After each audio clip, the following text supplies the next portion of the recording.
ഇങ്ങനത്തെ ട്രെയിനിങ്ങുകൾ. അത് അറിവിലൂടെ മാത്രമേ പറ്റുള്ളൂ. അവിടെ സീനാണ് ഗുരുദേവൻ പറഞ്ഞത്, അറിവില്ല എന്നുള്ള അറിവ് ആദ്യം ഉണ്ടാവണം. അവിടെ ഹംബിൾനെസ് ഉണ്ടായിരിക്കണം. എനിക്കെല്ലാം അറിയില്ല എന്ന അറിവുണ്ടായിരിക്കണം. അപ്പൊ അറിവില്ല എന്ന അറിവുണ്ടാവണം. 2, അറിയണം എന്നുള്ള അറിവുണ്ടാവണം. എനിക്കറിയണമെന്ന അറിവുണ്ടാവണം. 3, അറിവുള്ളവർ ഉണ്ടെന്നുള്ള അറിവുണ്ടായിരിക്കണം. അതാണ് ഗുരുക്കന്മാർ. ഗൂഗിളിലൊക്കെ എത്രയോ പേര് ഗുരുക്കന്മാരൊക്കെ അറിയാം. കാരണം എന്താ? ഗൂഗിളിന് ഇമോഷൻ ഇല്ല. ഗൂഗിൾ നിങ്ങളെ മനസ്സിലാക്കാൻ പറ്റില്ല. ഒരു ഗുരുവിന് മാത്രമേ നിങ്ങളെ മനസ്സിലാക്കാൻ പറ്റുള്ളൂ. അത് ആദ്യം മനസ്സിലാക്കുക.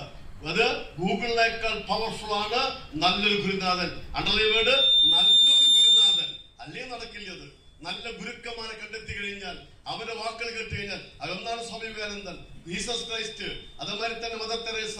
അത് തന്നെയാണ് നമ്മുടെ ഓരോ മഹത് പ്രതിഭകള്. നിങ്ങൾ പ്രതിഭകൾക്ക് അറിയുന്ന വാക്കുകൾ കേൾക്കുക, പ്രതിഭകളെ കുറിച്ച് പഠിക്കുക. അപ്പൊ നിങ്ങളും പ്രതിഭകളാകാൻ. എന്താ?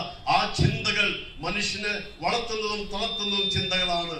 ക്വാളിറ്റിയുടെ ചിന്ത വന്നാൽ ക്വാളിറ്റി വ്യക്തിയായി മാറും. ക്വാളിറ്റി പറഞ്ഞാൽ താഴേക്ക് പോകും. അതുകൊണ്ട് നല്ല പുസ്തകം വായിച്ച്, നല്ല പ്രോഗ്രാം പങ്കെടുത്തുകൊണ്ട്, നല്ല വ്യക്തിയുടെ ക്ലാസ് കേട്ടുകൊണ്ട് ഒരു പുതിയ തലമുറയായിട്ട് ചെവൂരിൽ നിന്നും നിങ്ങൾ ഉദയം കൊള്ളണം. ഞാൻ ജന്മമെടുത്ത നാട്ടിൽ, ഞാൻ വളർന്ന ഈ നാട്ടിൽ നിന്നും എനിക്ക് പുറകെ ഞാൻ ആഗ്രഹിക്കുന്നു, എന്നെക്കാളും ഉയരങ്ങളിലേക്ക് വളരുന്ന ഒരുപാട് കുട്ടികൾ വളരും. ആ തലമുറയെ സ്വപ്നം കണ്ടുകൊണ്ടാണ് ഇന്ന് ഡിസന്റ് ഫ്രാൻസ് ഈ പരിപാടി വന്നിരിക്കുന്നത്. അത് വളരുമെന്നുള്ള പ്രതീക്ഷ എനിക്കുണ്ട്. കാരണം എന്താണ്?